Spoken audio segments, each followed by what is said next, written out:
Kudus itu menjadi perantara atau menjadi pensyafaat kita semuanya. Mari baca di dalam Roma pasal yang ke-8 ayat yang ke-26 sampai dengan ayat yang ke-30. Roma pasal yang ke-8 ayat yang ke-26 sampai dengan yang ke-30. Demikian juga roh. Roh apa?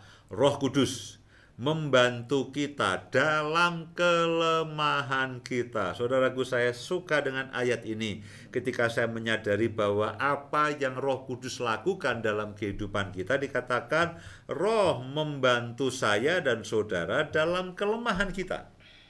Sebab kita tidak tahu bagaimana sebenarnya harus berdoa, tetapi Roh sendiri berdoa untuk kita kepada Allah dengan keluhan-keluhan yang tidak terucapkan, dan Allah yang menyelidiki hati nurani mengetahui maksud roh itu, yaitu bahwa Roh Kudus sesuai dengan kehendak Allah berdoa untuk orang-orang kudus. Kita tahu sekarang bahwa Allah turut bekerja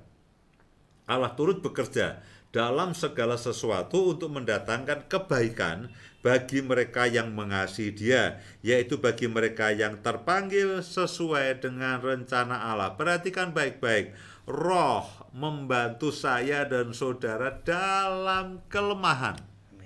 Sebab kita tidak tahu. Kadang-kadang susah sekali meyakinkan orang akan kelemahannya.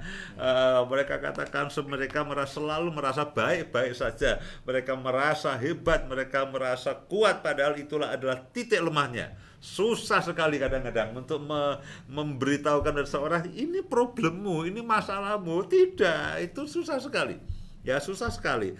Tapi Roh Kudus itu tahu mana titik lemah kita, dan yang ajaib adalah Roh membantu saya dan saudara pada titik lemah. Ya, pada titik lemah yang kita paling tidak sadari, sebab kita tidak tahu. Ya, kita tidak tahu bagaimana sebenarnya harus berdoa. Nah, bagaimana kita berdoa wong kita tidak tahu apa yang harus kita doakan.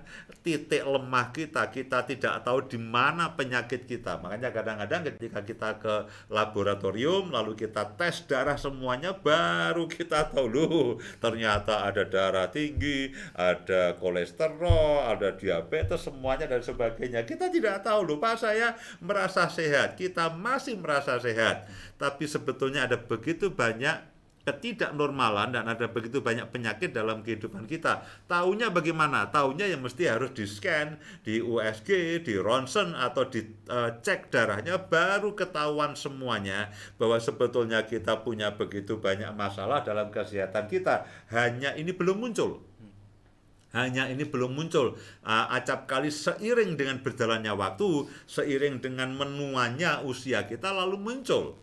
Nah, tapi itu masalah kedokteran. Kita bicara mengenai masalah rohani. Roh Kudus tahu apa yang menjadi titik lemah saudara. Dan Alkitab mengatakan bahwa roh itu berdoa.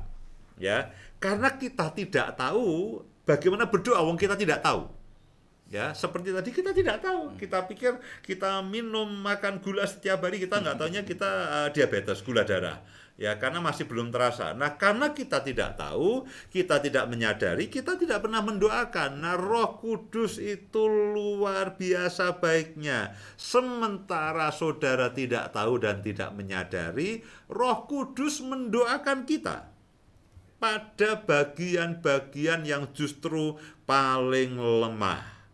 Nah, Roh sendiri berdoa untuk kita kepada Allah dengan keluhan-keluhan yang tidak terucapkan, itu dengan satu saking dalamnya, acap kali itu satu ungkapan hati yang tidak terucapkan. Ya, Roh Kudus langsung kepada Roh Bapa dengan bahasa, dengan satu ungkapan yang mendalam yang kita secara manusia tidak tahu, karena Roh Kudus berdoa kepada Allah Bapa, berdoa untuk Richard Gianturi dengan satu keadaan yang mendalam yang kita tidak mengerti. Tapi Roh yang pasti Dan Allah yang menyelidiki hati nurani mengetahui maksud roh itu, yaitu bahwa ia sesuai dengan kehendak Allah mendoakan Bang Richard. Jadi saya jelaskan begini, Roh Kudus tahu kelemahan Bang Richard.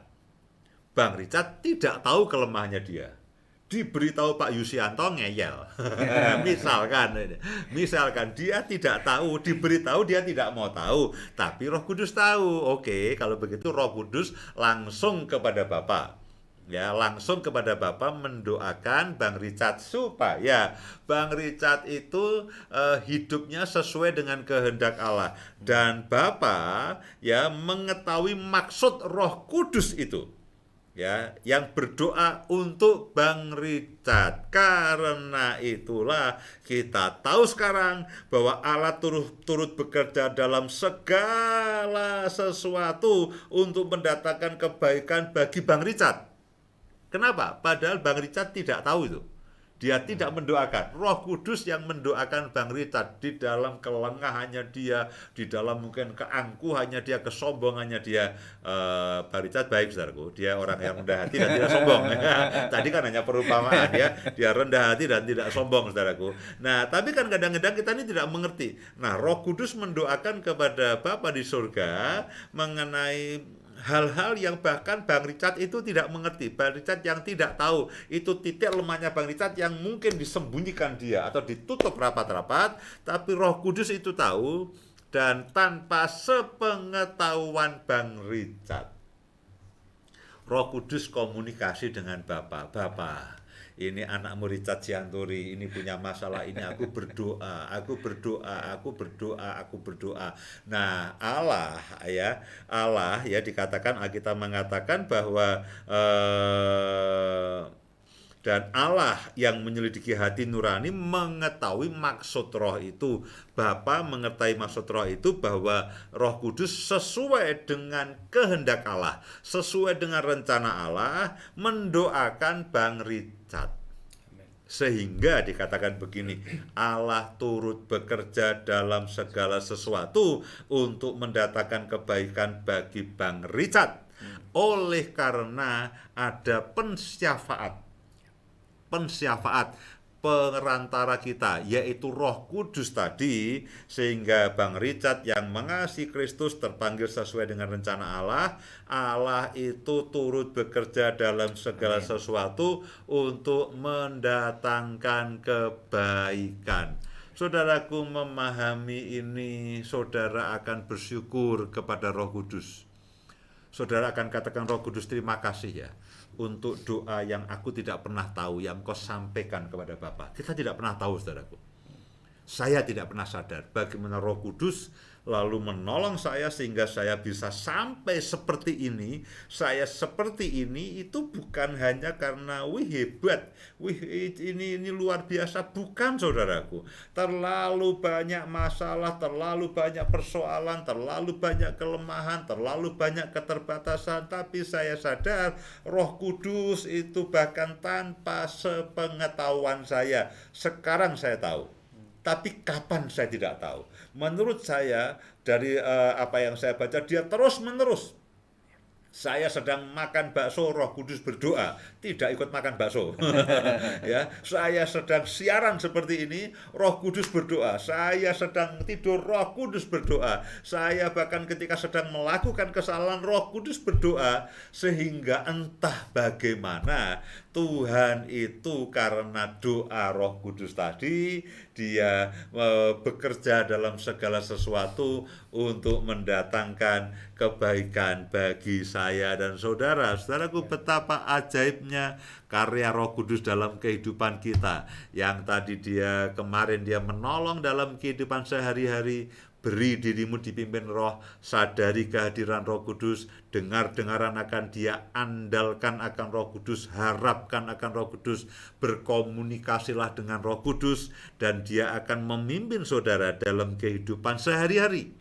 dalam setiap keputusan, tapi dia juga akan membawa saudara dalam hidup sebagai anak Allah untuk menikmati semua janji-janji yang besar dan ajaib. Lalu Roh Kudus juga akan menjadi pensyafaat saudara, akan menjadi pensyafaat saudara untuk semua kelemahan saudara, untuk semua persoalan saudara. Dia menjadi pensyafaat sehingga Tuhan itu bekerja dalam segala sesuatu untuk mendatangkan kebaikan bagi kita. Saudaraku, betapa ajaibnya pekerjaan Roh Kudus